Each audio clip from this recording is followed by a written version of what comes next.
Donc, ce matin, notre texte se trouve dans Matthieu chapitre 6, comme les dernières quelques semaines. On continue en fait et on termine aujourd'hui notre série sur le Notre Père. Dans les versets 9 à 13 qui suivent les paroles de Jésus, voici donc comment vous devrez prier.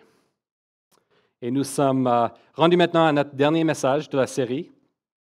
Peut-être pour un petit recap. Premièrement, nous avons examiné avec Benoît l'identité de la personne à laquelle nous adressons dans nos prières, notre Père céleste, le Dieu de tout l'univers, qui est en même temps notre Papa. Les trois messages qui ont suivi examiné les trois premières requêtes qui réorientent nos priorités devant Dieu, son nom, son royaume et sa volonté. Et les dernières 2 semaines, on a regardé la deuxième partie de la prière, nos besoins quotidiens. Donne-nous aujourd'hui notre pain quotidien.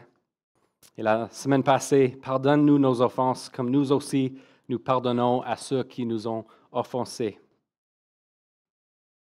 Et donc, nous sommes maintenant arrivés aux dernières requêtes. Le troisième besoin quotidien, ne nous expose pas à la tentation, mais délivre-nous du mal. Benoît, lorsqu'il a commencé cette série, a dit « On fait une série sur la prière parce qu'on a besoin d'apprendre à prier. » Donc, peut-être pour commencer, un petit défi pour nous. Dans le premier message de la série, Benoît a humblement confessé que ce qui est vrai probablement pour plusieurs d'entre nous, que lui-même savait que sa vie de prière n'était pas là où il sait qu'elle doit être, qu'elle devrait être.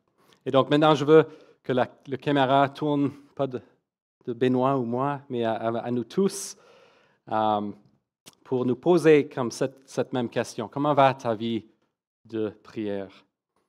Prenons-nous cette série au sérieux.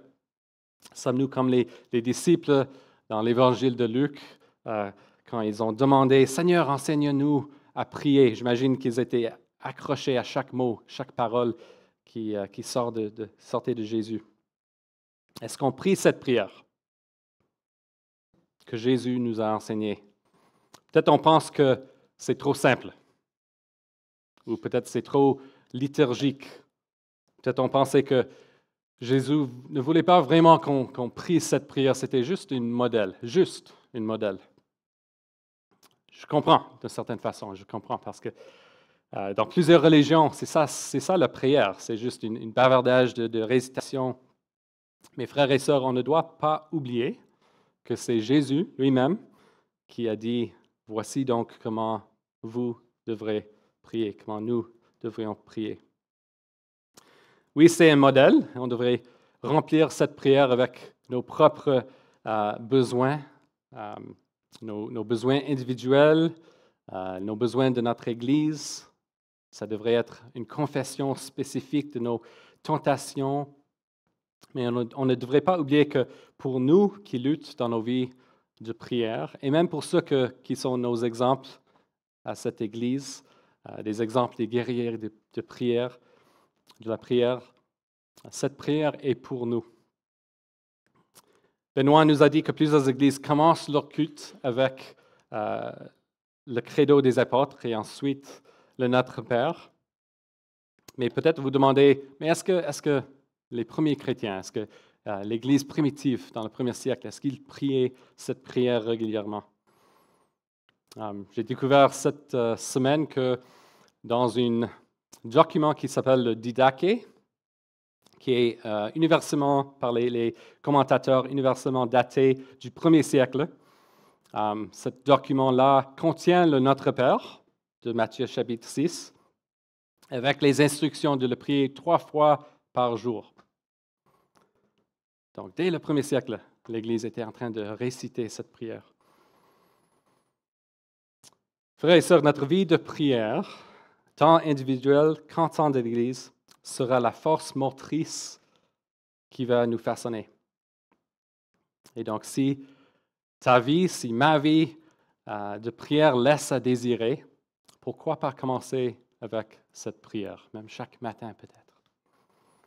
Et donc, en réfléchissant cette semaine sur ma propre vie de prière et en pensant à nous, comme Église de Saint-Léonard, j'ai pensé que peut-être on peut commencer en priant cette prière ensemble. Donc, je vous demande de vous tous lever. Et on va prier ensemble.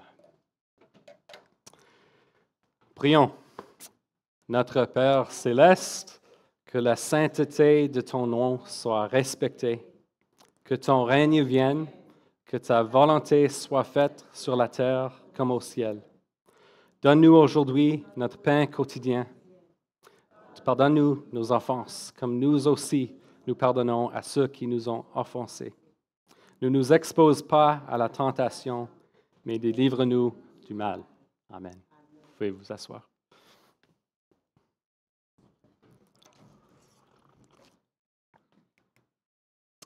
Ce matin, on a 5 vérités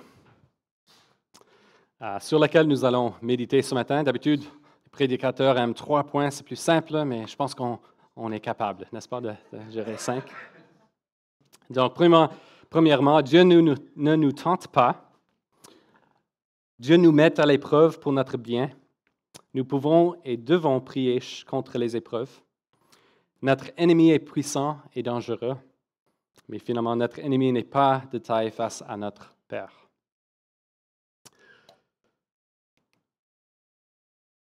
Ne nous expose pas à la tentation. Notre première vérité qu'on va regarder ensemble, c'est le fait que Dieu ne nous tente pas. Un conseiller professionnel a raconté cette histoire d'un de ses clients. Un homme, quand il était petit, son père jouait avec lui un jour et lui demandait de sauter de la terrasse dans ses bras. À chaque saut, son père reculait un pas et il demandait au garçon de sauter encore un peu plus loin. À chaque saut, le garçon apprenait qu'il pouvait y arriver et réussir à atteindre les bras de son père. Également, à chaque saut, le garçon a appris que son père le rattraperait dans ses bras forts et le doucement et prudemment posé par terre où il pouvait tenir debout tout seul. Quand le père était à une bonne distance de la terrasse, il a encouragé le garçon à tout donner. Saute encore une fois. Alors qu'il était en plein saut, le père reculait quelques pas, laissant son fils atterrir directement sur le trottoir, sur le béton, son petit visage sur le trottoir en béton. À cet instant, la perception du monde du garçon a radicalement changé pour toujours. Il était blessé, il pleurait, il regardait à son père avec une expression qui criait « Pourquoi ?» Le père l'a regardé sévèrement et a dit « Juste un petit leçon, fils, ne fais confiance à personne. » C'est exactement ce que le garçon a fait en grandissant, à son incapacité à faire confiance, bien sûr, à son père, mais ni aux autres, jusqu'à sa vie d'adulte. Ne nous expose pas à la tentation. Je vous raconte cette histoire parce que peut-être c'est ton expérience avec la tentation. Peut-être vous êtes tenté de croire que Dieu est comme ce Père. Peut-être quand on lit ce verset ou quand on prie cette prière, on pose cette question, est-ce que Dieu est un Dieu qui nous tente? Comme ce Père, est-ce qu'il nous demande de sauter afin de reculer quelque pas quand on est en plein saut? Dans Jacques 1, 13 à 15, Jacques dit que personne, lorsqu'il est tenté, ne dise « c'est Dieu qui me tente ». Car Dieu ne peut pas être tenté par le mal et il ne tente lui-même personne. Donc, je pense qu'on doit commencer ici, que Dieu ne nous tente pas. Si on laisse la Bible interpréter la Bible, on doit commencer avec ce fait. Nulle part dans les Écritures, Dieu est appelé le tentateur. Ça, c'est réservé pour quelqu'un d'autre. Mais si on est honnête, y a-t-il une différence entre quelqu'un qui nous expose à la tentation et quelqu'un qui nous tente. Les commentateurs nous disent que dans le grec, le mot utilisé pour la tentation est un mot neutre. Ce que je veux dire, c'est que en anglais ou en français, le mot tentation, c'est négatif, n'est-ce pas?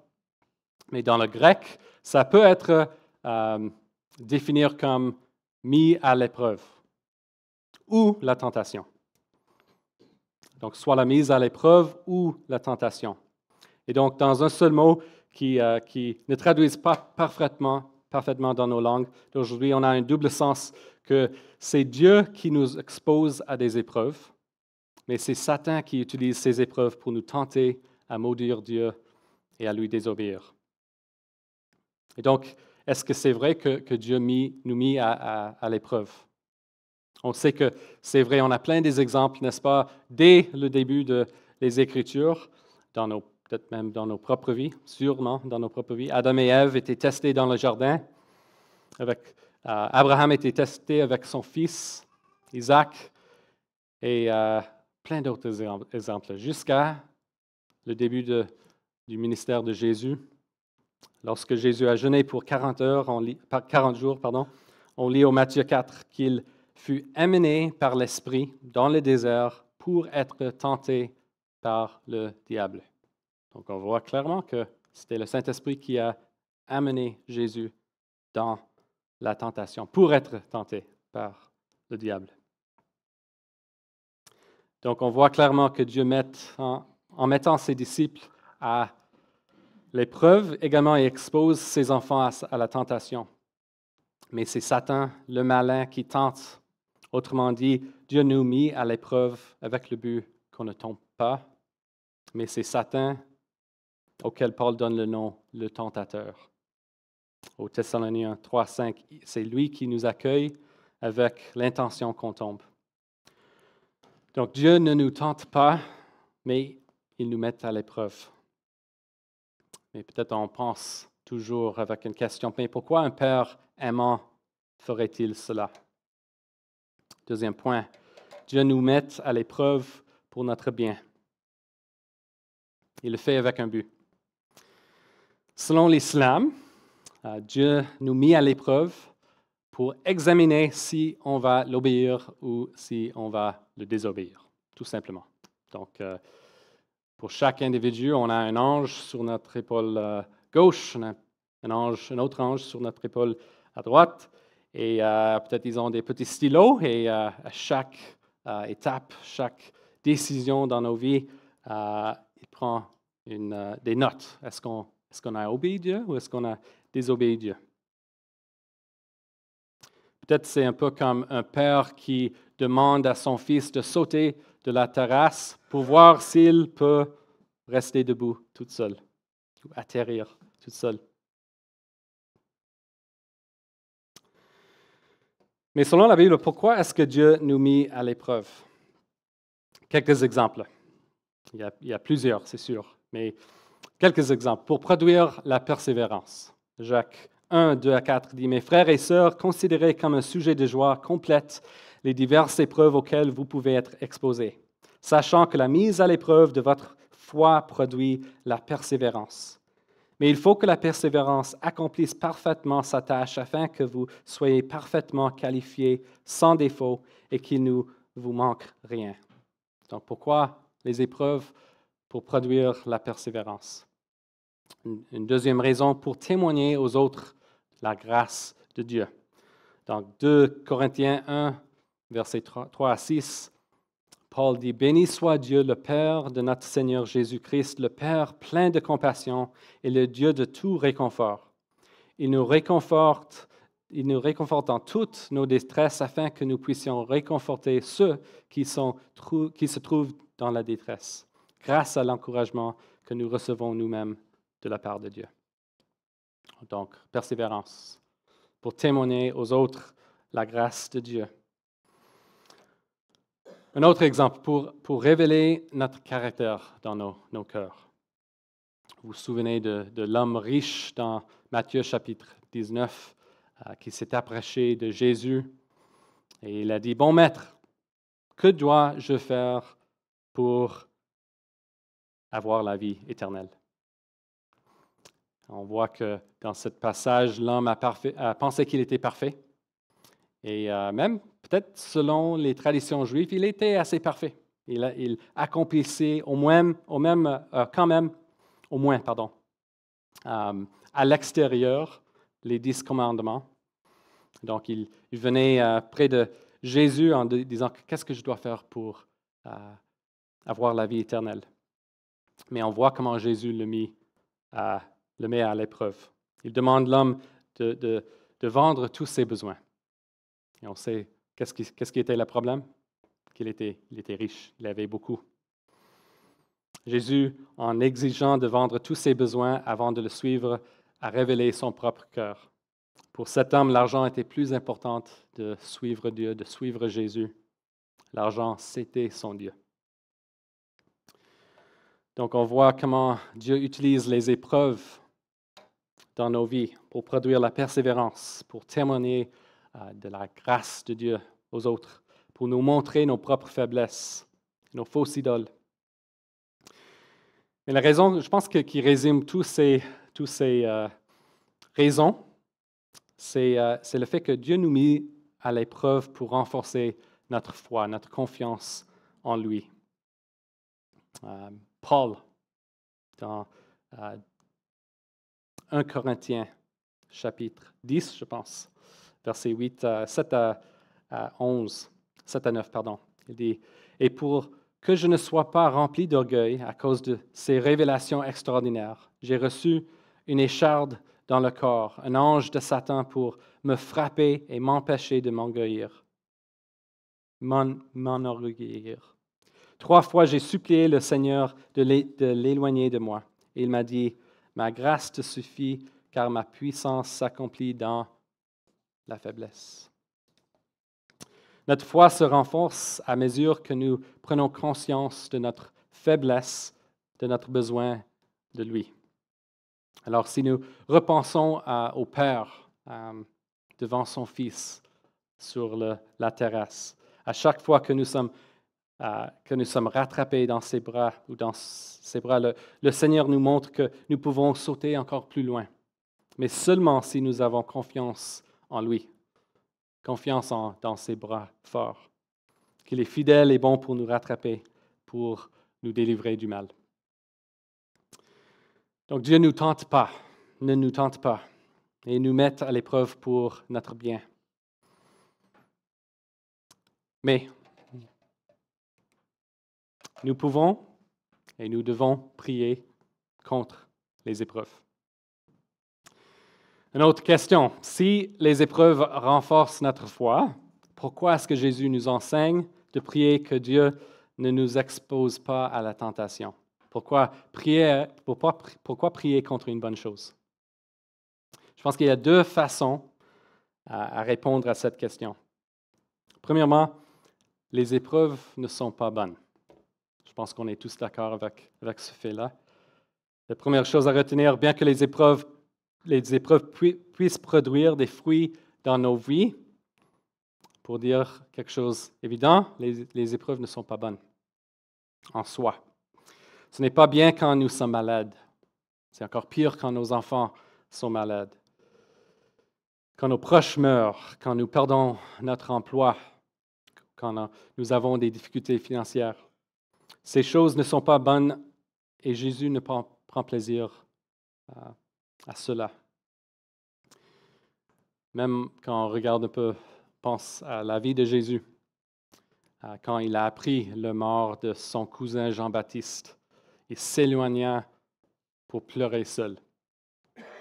Lorsque son bon ami Lazare mourut, bien qu'il sût qu'il allait le ressusciter, il pleura. Et donc, absolument, on devrait prier contre les épreuves. Même le fait de demander que Dieu ne nous expose pas à la tentation, c'est une manière humble d'exprimer notre fragilité et notre dépendance sur lui. Nous ne devons pas chercher activement le martyre comme le faisaient certains au deuxième siècle. C'est devenu assez populaire pour les chrétiens de chercher plus la grâce de Dieu en être prêt à mourir pour lui. Dans un récit, un gouvernement romain a été interrompu dans la salle d'audience par un chrétien nommé Euclus, qui a crié « Je suis chrétien, je veux mourir ». Et sa demande a été acceptée. Ce n'est pas une compréhension biblique des épreuves. Les épreuves ne sont pas bonnes. Nous ne devons pas demander à Dieu de nous délivrer, nous devons demander à Dieu de nous délivrer de celles-ci et non de les provoquer. En fait, il suffit de changer cette prière pour son opposé, pour voir l'orgueil et l'arrogance de prier autrement.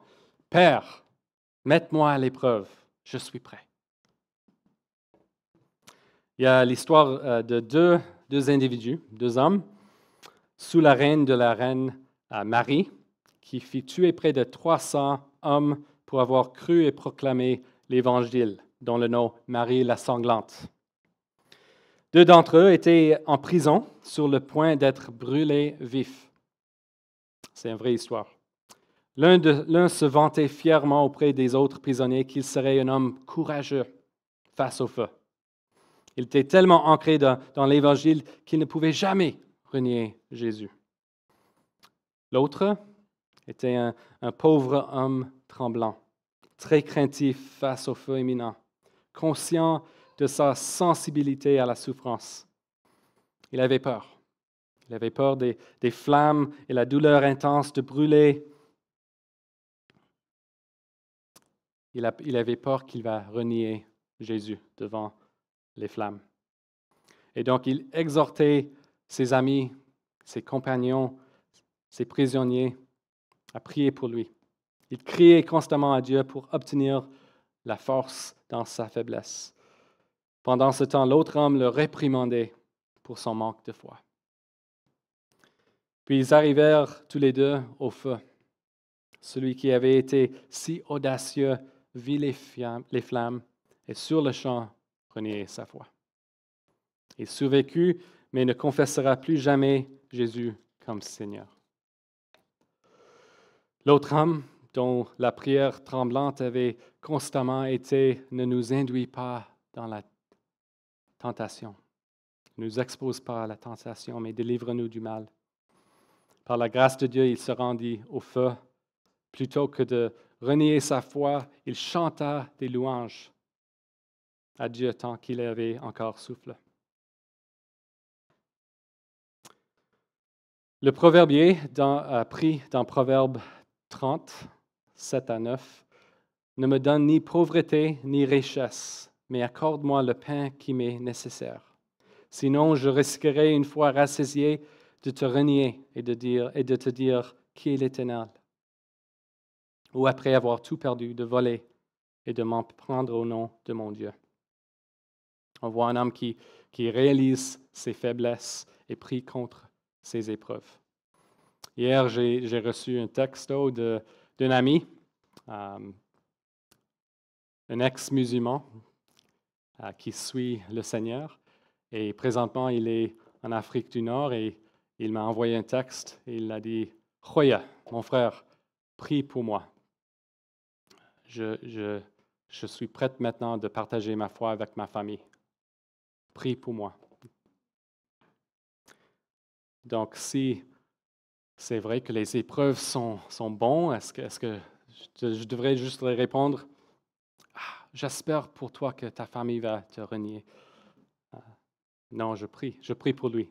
Je prie avec lui que sa famille accepte sa foi, qu'il connaisse le Seigneur aussi, qu'il accepte son fils comme leur fils. Quand on pense aux grandes épreuves potentielles dans nos vies, ou peut-être ils ne sont même pas potentielles, peut-être il y a quelqu'un, plusieurs d'entre nous ici qui traversent une épreuve immense en ce moment. Jésus dit que c'est bon de prier contre cette épreuve. soit qu'il ne nous expose pas à cela, ou qu'il enlève cette épreuve de nous, comme Jésus l'a fait dans le jardin de Gethsémane. Mais une autre raison de prier cette prière, c'est de réaliser qu'on est toujours plein au milieu de la tentation.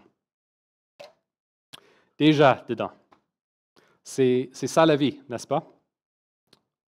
Des choix sans fin entre croire ou de ne croire pas, d'obéir ou de désobéir. Et donc, cette prière n'est pas juste pour les grandes épreuves dans nos vies. Donc, un aspect de cette prière ne nous expose pas à la tentation, c'est qu'on prie tout en reconnaissant la souveraineté de Dieu en permettant la tentation. Mais on lui demande de ne pas nous laisser tomber. 1 Corinthiens 10, 13 dit « Aucune tentation ne vous est survenue qui n'ait été humaine.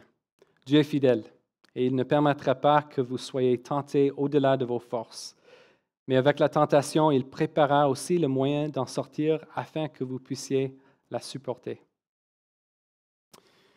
Dans son commentaire sur le Notre Père, ce verset qu'on étudie ce matin, le pasteur théologien John Piper dit ceci. « Ce que cela nous enseigne à prier, c'est de prier que la tentation ne nous emporte pas, ne nous induit pas en tentation. Aujourd'hui, je serai confronté à d'innombrables tentations, mais ô Dieu Tout-Puissant, tiens-moi pour que je ne tombe pas. » Le Père dit au garçon de sauter. Le garçon répond, « Papa, ne me laisse pas tomber. Rattrape-moi. » Dieu ne nous tente pas, mais il nous met à l'épreuve pour notre bien. Mais en même temps, Dieu nous demande de prier contre ces épreuves et la tentation, en faisant confiance dans sa souveraineté. Mais cette prière nous montre et nous rappelle que ces tentations ont un auteur. Ils ont un auteur. Il y a un tentateur. Cela nous amène à notre quatrième point. Notre ennemi est puissant et dangereux. Ne nous expose pas à la tentation, mais délivre-nous du mal. Dans la même façon que le mot pour la tentation, en grec, peut être traduit dans deux sens. Le mot grec pour le mal peut aussi être traduit comme mal ou le malin.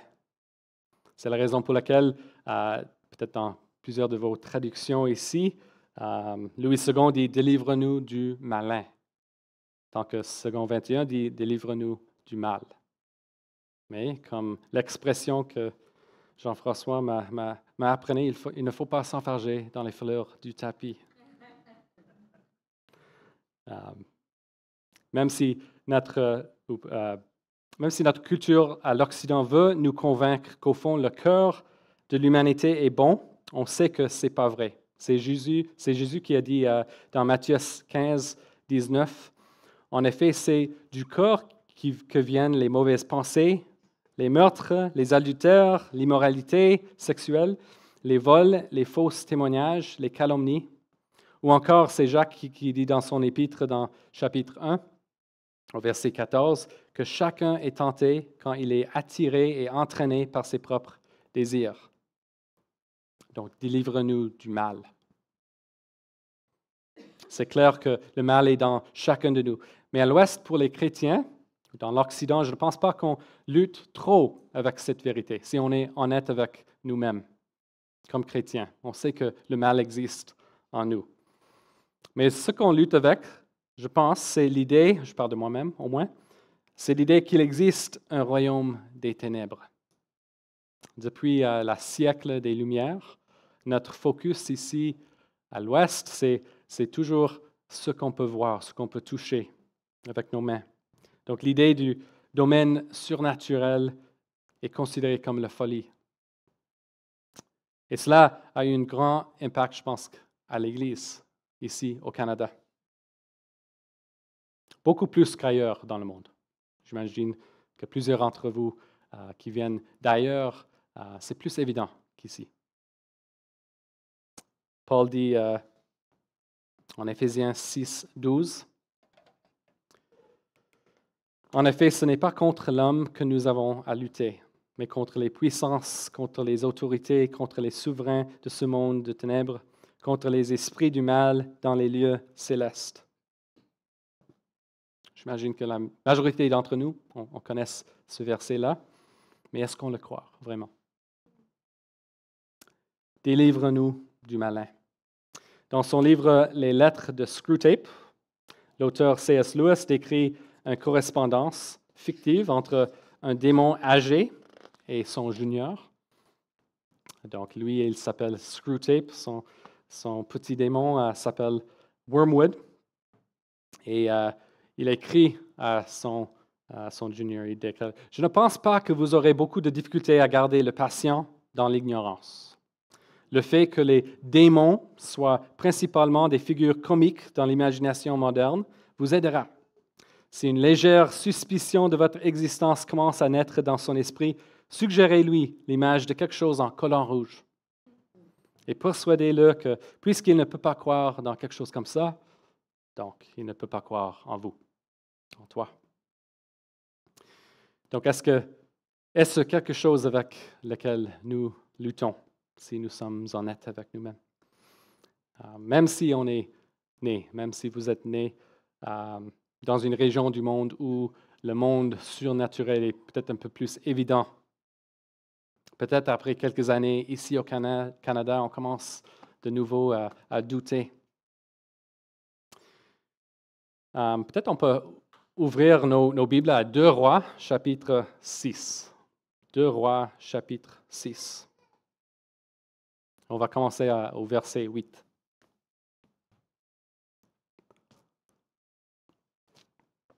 Donc, 2 Rois, chapitre 6, verset 8.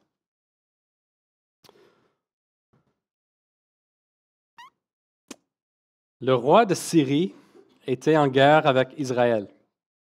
Dans un conseil qu'il tint avec ses serviteurs, il dit, « Mon camp sera à tel endroit. » Mais l'homme de Dieu, Élisée, fit dire au roi d'Israël, « Attention, ne passe pas à cet endroit, car c'est là où les Syriens descendent. » Le roi d'Israël envoya des hommes se tenir en observation à l'endroit que lui avait mentionné et signalé l'homme de Dieu. Cela ne se produisit pas seulement 1 ou 2 fois, si bien que le roi de Syrie en eut le cœur tout troublé. Il appela ses serviteurs et leur dit, « Allez-vous enfin me dire lequel de nous est partisan du roi d'Israël? » L'un de ses serviteurs répondit, « Personne, mon seigneur le roi. C'est Élisée, le prophète, qui était en Israël, qui rapporte au roi d'Israël les paroles que tu prononces dans ta chambre à coucher. » Le roi dit, « Allez, réparez où il est, et je le ferai capturer. » On vint lui dire, « Il est à Dothan. » Le roi de Syrie y envoya des chevaux, des chars et une forte troupe qui arrivèrent de nuit et qui encerclèrent la ville. Le serviteur de l'homme de Dieu se leva de bon matin pour sortir de la ville, et il vit qu'une troupe la cernait, avec des chevaux et des chars. Il dit alors à l'homme de Dieu, « Ah, mon Seigneur, comment ferons-nous? » Élisée répondit, « N'aie pas peur, car ceux qui sont avec nous sont plus nombreux que ceux qui sont avec eux. » Puis Élisée pria, « Éternel, ouvre ses yeux pour qu'il voie. » L'Éternel ouvrit les yeux du serviteur, et il vit la montagne pleine de chevaux et de chars de feu tout autour d'Élisée. Donc, comment sont nos yeux, en ce qui concerne les lieux célestes, fermés?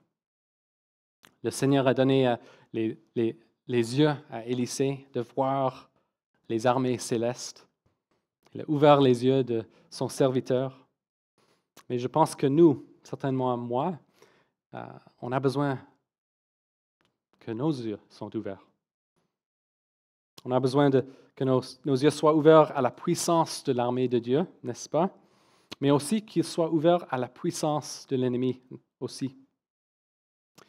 Non, on ne croit pas dans le dualisme, cette croyance de certaines religions qui qui pensent qu'il y a une force mal et une force qui est bon et qui luttent, ils sont au même niveau. Il y a certains chrétiens qui pensent que Dieu est là, il y a Satan là, et il y a une grande bataille contre eux. Il est sur le même niveau. Non, on ne croit pas ça. Pierre dit en 1 Pierre 5, on sait que Satan est juste un créature comme nous, mais il est puissant. Pierre dit dans 1 Pierre 5, « Soyez sobres, restez vigilants. Votre adversaire, le diable, rôde comme un lion rugissant, cherchant qui dévorer. » Donc, sommes-nous vigilants? Frères et sœurs, notre ennemi est puissant et dangereux. 3 questions pour nous. As-tu besoin que Dieu ouvre tes yeux à la bataille spirituelle autour de nous, autour de toi? Et si oui, qu'est-ce que tu vas faire? Qu'est-ce que tu comptais vous faire à ce sujet? Comme Benoît l'a suggéré au début, peut-être que commencer par la prière, c'est un bon point de départ. Deuxième question, quelle est la tentation spécifique dans ta vie en ce moment où Satan est actuellement en train de gagner la bataille? On a dit que cette prière est un modèle. Dieu veut qu'on soit spécifique.